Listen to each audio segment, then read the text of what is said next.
आज हम यहाँ पढ़ने वाले हैं comparison between Chaucer and Spencer. Chaucer and Edmund Spenser, उनके बीच में आज हम कंपैरिजन, उनको एक पोइट के तौर पर हम कंपेयर करने वाले हैं कि किसमें क्या क्या क्वालिटीज़ रहीं।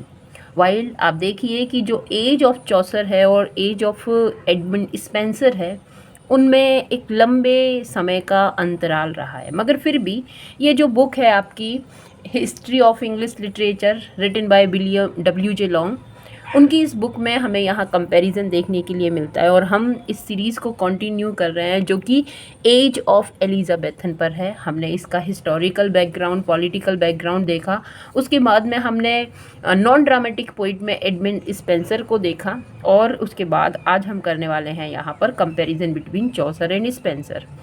लिखा है at the outset, at the beginning, starting में, it is well to remember that, कि ये याद रखना बहुत अच्छा होगा कि though Spenser regarded Chaucer as his master, यद्यपि स्पेंसर चौसर को रिगार्ड करते थे अपने मास्टर की तरह, 2 सेंचुरीज इंटरवीन बिटवीन दैम, और उनके अंत में, उनके मध्य में 2 सेंचुरीज का, 200 सालों का अंतर भी था। And that their writings have almost nothing in common, और उनकी जो राइटिंग्स हैं, उनकी जो लिखने की शैली है, उसमें भी कुछ भी कॉमन नहीं था। We shall appreciate this better, और हम इस बात को अप्रिसिएट करते हैं, इसकी प्रशंसा करते हैं बहुत अच्छी तरह से, बाई अ ब्रीफ कंपैरिजन, एक छोटे से कंपैरिजन से, between our first 2 modern poets, हमारे ये पहले 2 मॉडर्न पोइट्स हैं, उस जमाने के मॉडर्न पोइट्स हैं, उनके मध्य।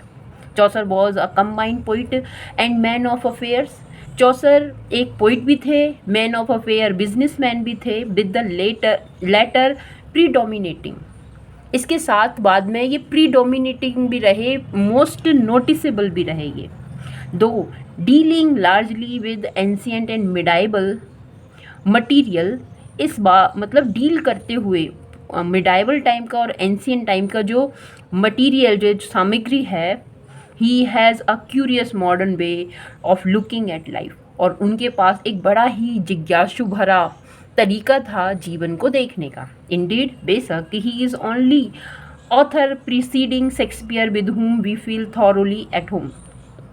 तो बेशक कि वो ओनली इस तरह के ऑथर थे जो जिनको शेक्सपियर प्रीसीड करते हैं, मगर उनके साथ भी फील थॉरोली एट होम, कि हम इस तरह का व्यवहार करते हैं, ऐसा लगता है कि जैसे कि वो हमारे मध्य के ही हैं, हमारे बीच के ही हैं। He threw aside the outgrown metrical romance, और उन्होंने आउटग्रोन जो मैट्रिकल रोमांस है, उसको क्या कर दिया, असाइड कर दिया, उसको अलग हटा दिया, which was practically the only form of narrative in his day, जो कि प्रैक्टिकली था इस तरह का नरेटिव उन्हीं के दिनों में। इन्वेंटेड इन वर्स, जो कि इन्वेंट हुआ था वर्स में, लय में, and brought it to a degree of perfection which has probably never seen been equalled, और जो उसको वो एक ऐसे परफेक्शन में लेकर आए जो कि किसी भी इनके ज़माने तक जितने भी वर्क हुए उसके किसी भी इक्वल नहीं था। दो a student of the classics, एक क्लासिक्स का स्टूडेंट होने के नाते, ही lived Holi in the present, वो पूरी तरह से प्रेजेंट में जिए, studied the man and women of all his time, own time, और उन्होंने स्टडी किया अपने ही युग के, अपने ही टाइम के लोगों को, पेंटेड दैम, उनको पेंट किया, एज दे वर, जैसे वो थे अपनी कल्पनाओं में, अपनी राइटिंग में, बट एडेड, पर उन्होंने जोड़ा, always a touch of kindly humour, हमेशा एक टच, एक जुड़ाव, एक ह्यूमर का जुड़ाव, and romance, to make them more interesting, उनको और ज़्यादा इंटरेस्टिंग बनाने के लिए, उनकी कहानियों को और ज़्यादा रोमांचित बनाने के लिए। So his mission appears to be simply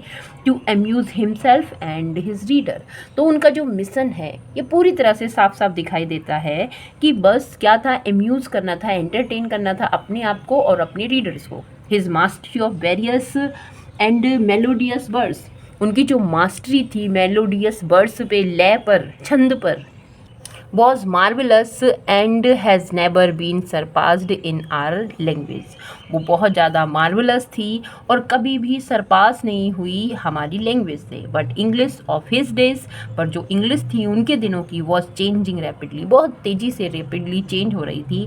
and in a very few years, और कुछ ही सालों में ही, man were unable to appreciate his art, वो जो लोग थे वो उनकी आर्ट को अप्रिशिएट करने में अनेबल रहे, वो उसको अप्रिशिएट नहीं कर सके। So that even to Spenser and Dryden, और उसी तरह से स्पेंसर भी, ड्राइडन भी, for example he seemed deficient in metrical skills. ऐसा लगता है कि कोई अभाव था, डेफिशिएंसी थी, कोई कमी थी। क्या, किस चीज़ की? मेट्रिकल स्किल्स की, है ना। तो क्योंकि क्या हुआ था, फिर बाद में लोग फ्री वर्ड्स में लिखने लगे। आप शेक्सपियर को देखिए, उन्होंने बहुत ज़्यादा ब्लैंक वर्ड्स, फ्री वर्ड्स का यूज़ किया है। तो मेट्रिकल जो स्किल्स है उसकी डेफिशिएंसी देखने के लिए मिलती है। ऑन दिस अकाउंट, और इसकी वजह से, इस रिजल्ट की वजह से, इसका परिणाम ये हुआ, हिज इन्फ्लुएंस, उनका जो प्रभाव था ऑन आर लिटरेचर, हमारी लिटरेचर पर, हैज़ बीन मच लेस, बहुत कम हो गया। देन वी शुड एक्सपेक्ट, जितना हम एक्सपेक्ट करते हैं from the quality of his work and from his position, उनके काम की जो गुणवत्ता थी उससे, और जो उनकी पोजीशन थी उससे बहुत कम हो गया। As one of the greatest of English poet, जिस तरह से वो एक महान इंग्लिश पोइट थे, ठीक है। लाइक चौसर, और चौसर की तरह ही Spenser was a busy man of affairs, और स्पेंसर भी एक बहुत ही व्यस्त इंसान रहे, बिजनेसमैन रहे। बट इन हिम, पर उनके अंदर, the poet and the scholar always predominates, उनके अंदर का जो पोइट था, उनके अंदर का जो स्कॉलर था, विद्वान जो थी, वो हमेशा नोटिसेबल रही, प्रीडोमिनेट रही। He writes as the idealist, describing man not as they are but as he thinks they should be. तो ही राइट्स, वो लिखते थे, एज द आइडियलिस्ट, एक आइडियलिस्ट की तरह, डिस्क्राइबिंग मैन, इंसानों को डिस्क्राइब करते थे, नॉट एज दे आर, उस तरह से नहीं जैसे ये थे, बट एज ही थिंक्स, उस तरह से जैसा वो सोचते थे, दे शुड बी, उनको होना चाहिए। ही हैज़ नो ह्यूमर, उनके पास कोई ह्यूमर नहीं था। And his mission is not to amuse but to reform, उनका मिशन अम्यूज़मेंट करना, एंटरटेनमेंट नहीं का था, बट रिफॉर्म करना था। पर चौसर का अम्यूज़ करना भी था, ठीक है। लाइक चौसर की तरह ही study the classics and contemporary French and Italian writers, उन्होंने चौसर की तरह ही क्लासिक्स को भी पढ़ा, कंटेम्पोररी फ्रेंच और इटालियन राइटर को भी पढ़ा। But instead of adapting his material to present day condition, पर इसके बावजूद कि वो एडेप्ट कर ले, अपना ले उस मटीरियल को प्रेजेंट डे कंडीशन में, ही मेक्स पोइट्री, उन्होंने पोइट्री की, as in his eclogues for instance more artificial even than his foreign model, जो उनके इक्लॉग्स हैं, है ना, for example, for instance more artificial, जो कि थोड़ी दिखावा थी, even than his foreign model, जो उनका फॉरेन मॉडल था उससे। Where Chaucer looks about him describe life as he see it, जबकि जो चौसर है, लुक्स अबाउट हिम, वो उनके अंदर उसको झांकते हैं, देखते हैं, एंड डिस्क्राइब लाइफ, और लाइफ को डिस्क्राइब करते हैं, एज ही सीज इट, जैसे वो उसे देखते हैं। स्पेंसर ऑल्सो लुक बैकवर्ड, पर स्पेंसर पीछे देखते हैं, फॉर द इंस्पिरेशन, एक प्रेरणा के लिए। He lives dreamily in the past, और पास्ट में वो एक ड्रीम की तरह देखते हैं, and realm of purely imagination, और जो प्योरली इमेजिनेशन की जो दुनिया है उसमें खो जाते हैं, imaginary emotions and adventures. His first quality is imagination not observation, and he is the first of our poets to create the world of dreams. तो उनकी जो पहली क्वालिटी इमेजिनेशन थी, ना सिर्फ ऑब्जर्वेशन, बट उनका जो first of our poets create the world of dreams, ये एक ऐसे पोइट पहले रहे जिन्होंने ड्रीम्स को क्रिएट किया, फैंसीज़ को और इलिस्ट्रेशंस को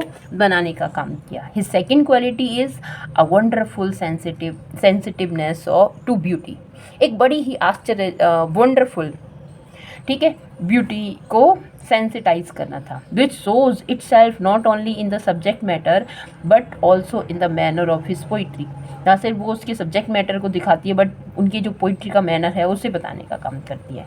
लाइक चौसर की तरह he is an almost perfect workman, वो भी बड़े परफेक्ट वर्कमैन थे। But in reading Chaucer we think chiefly of the natural characteristics और हिज आइडियाज़, पर जब हम चौसर को पढ़ते हैं वी थिंक, हम सोचते हैं मुख्यतः ऑफ हिज, उनके जो नेचुरल जो गुण हैं, उनके आइडियाज़ हैं उनके बारे में। वाइल इन रीडिंग स्पेंसर, जब हम स्पेंसर को पढ़ते हैं we think of the beauty of expression, हम एक्सप्रेशन की किस तरह से उस भावना को व्यक्त किया है उसकी ब्यूटी को देखने का काम करते हैं।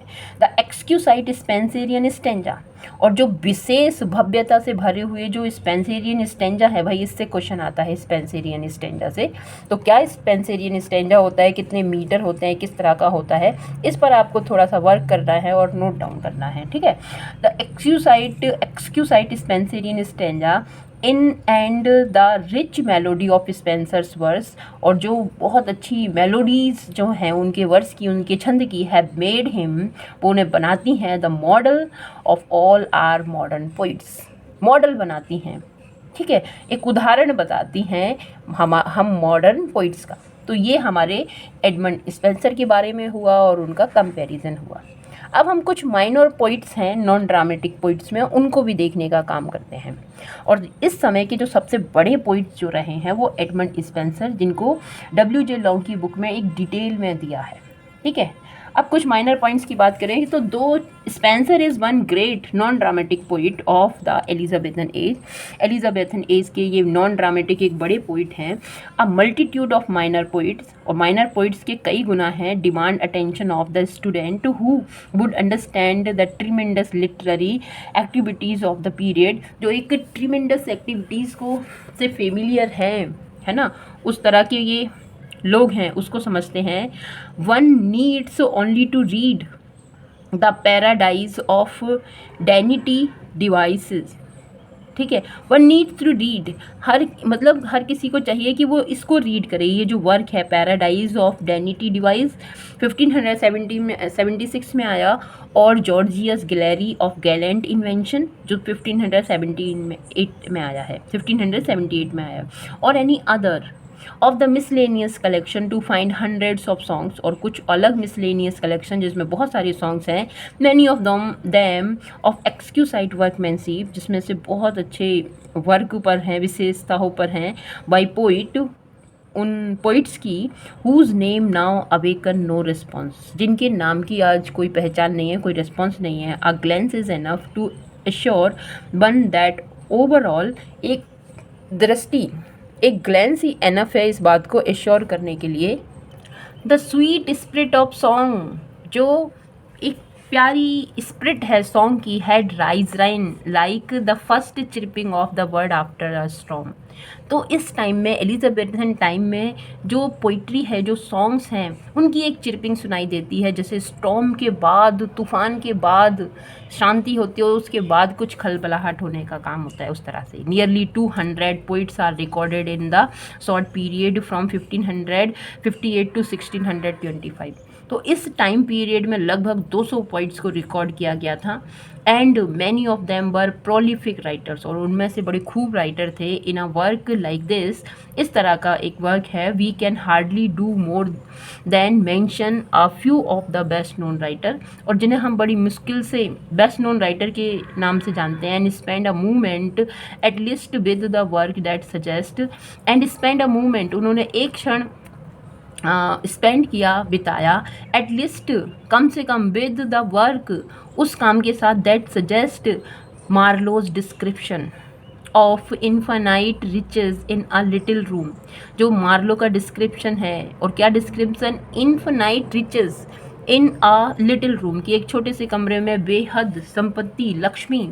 The reader will note for himself, जो रीडर है वो नोट करें अपनी खुद के लिए, the interesting union of action, जो बड़ा रोचक यूनियन है एक्शंस का, काम का, एंड थॉट्स, विचारों का, इन दीज मैन, इन लोगों के अंदर। सो करेक्टरिस्टिक्स ऑफ एलिजाबेथन एज, और उसी तरह से कुछ गुण हैं एलिजाबेथन एज के। फॉर मोस्ट ऑफ दैम, उनमें से कई सारे, वर एंगेज चीफली इन बिजनेस, वो एंगेज हो गए बिजनेस में, और वॉर और पॉलिटिक्स, और या फिर युद्ध और पॉलिटिक्स में एंगेज हो गए। And literature was to them a pleasant recreation rather than a absorbing profession, और लिटरेचर वॉज टू दैम, उनके लिए थी pleasant recreation rather than absorbing profession. तो वो प्रोफेशन नहीं बन पाई, एक प्लीजेंट हॉबी की तरह रह कर बनकर ही रह जाती है। तो माइनर राइटर में सबसे पहले हमारे पास आते हैं थॉमस सेकविल। थॉमस सेकविल की हम बात करेंगे, जिनसे शायद आप भी बड़ी अच्छी तरह से परिचित होंगे क्योंकि ये राइटर हैं गॉरवोडक के। Sir Thomas Sackville, Earl of Dorset. जो थॉमस सेकविल हैं अर्ल हैं कहाँ के, डॉरसेट के, and Lord High Treasurer of England, is generally classed with Wyatt and Surrey. जो आपके सोनेट्स इन्वेंट करने वाले हैं, इन्हीं की क्लास में इनको रखा जाता है among the predecessors of the Elizabethan age, जो एलिजाबेथन एज के प्रीडिसेसर्स हैं। इन इमिटेशन, और इमिटेशन में नकल में, ऑफ डांटेज इन्फर्नो, डांटे का जो इन्फर्नो है, Sackville formed the design of a great poem. Sackville ने डिज़ाइन की है एक महान poem called Mirror for Magistrates, जिसको कहते हैं Mirror for Magistrates, under guidance of an allegorical personage called Sorrow, जो कि गाइडेंस में है एक एलिगोरिकल ऐसा वर्क है जो जिस तरह का वर्क है वो वैसा ना होकर उसके जो अंदर हिडन मीनिंग छुपा हुआ होता है, ठीक है, उसको जो एलिगोरिकल पर्सोनेज है वो सोरो है।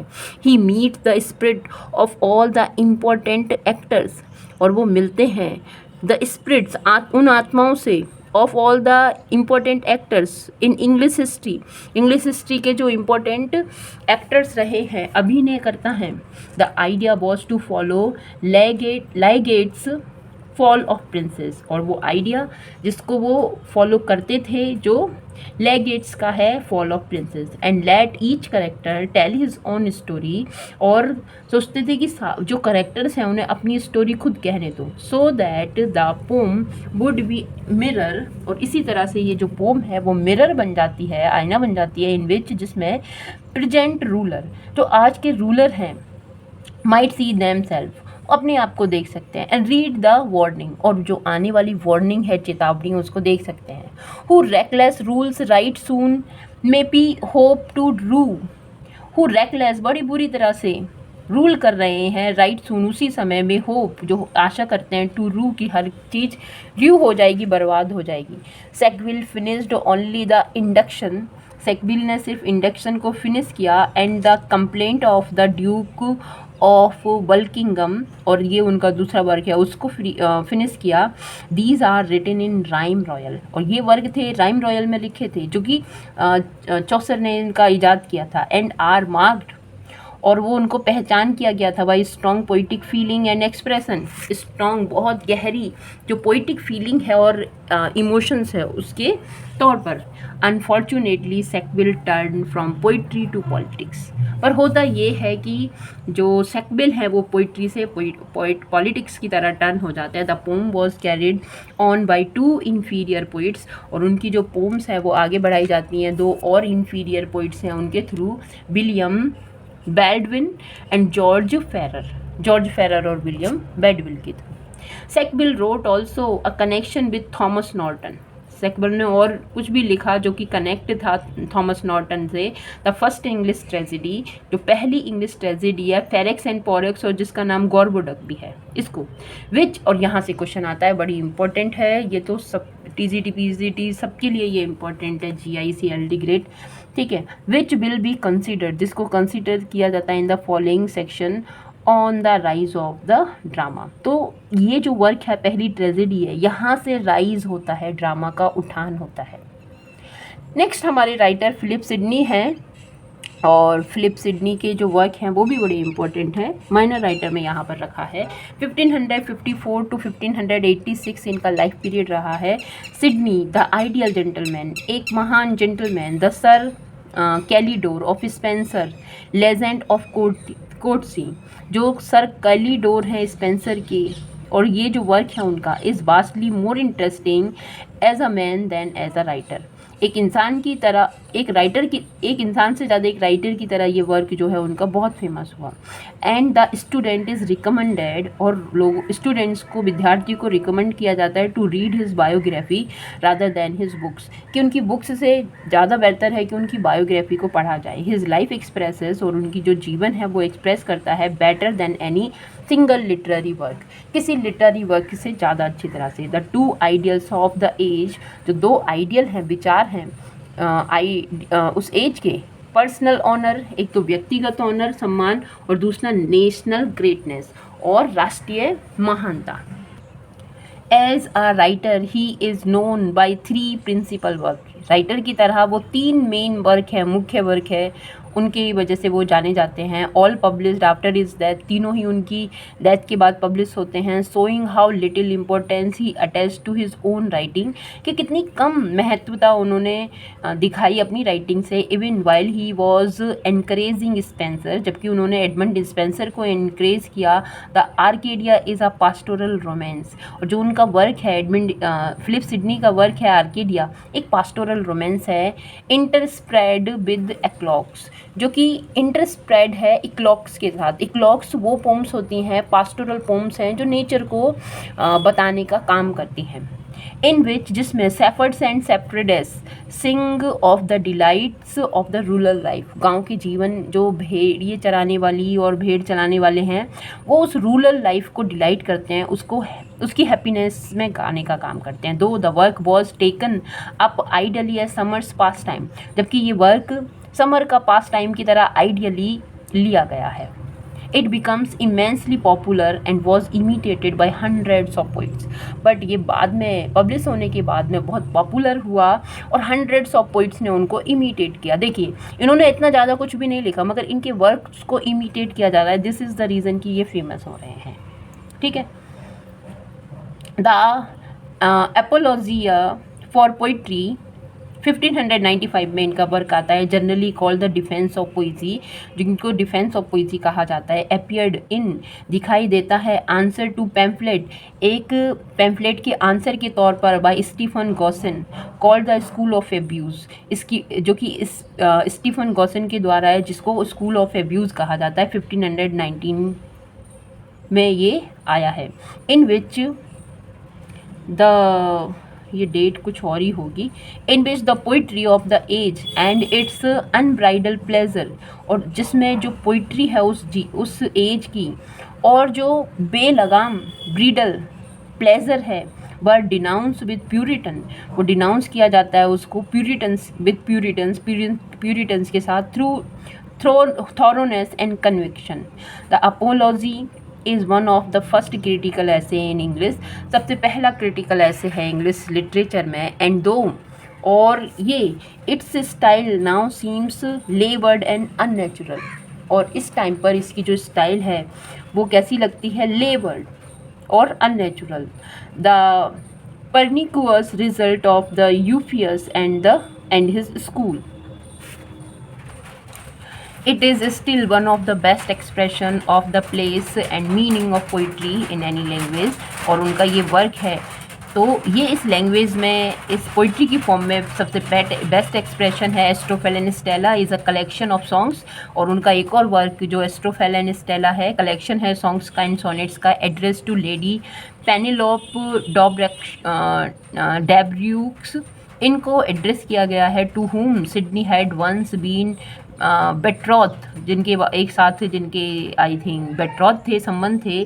दे abound in exquisite lines and passages containing more poetic feeling and expression than the song of any other minor writer of the age, जो कि बड़े ही ढंग भरी लाइनों में ये लिखे गए हैं, जो कि कंटेन करते हैं, रखते हैं पोइटिक फीलिंग को सॉन्ग्स के ज़्यादा। ठीक है। नेक्स्ट हमारी जो वर्क है वो है जॉर्ज चैपमैन, 1559, और क्वेश्चन मार्क लगा है भाई, जन्म का इनका पता नहीं, 1634 में ये गुजर जाते हैं। Chapman spends his song quite life among the dramatist, Chapman ने अपने जो सॉन्ग है स्पेंड किए हैं और एक शांत लाइफ को उन ड्रामाटिस्ट के बीच।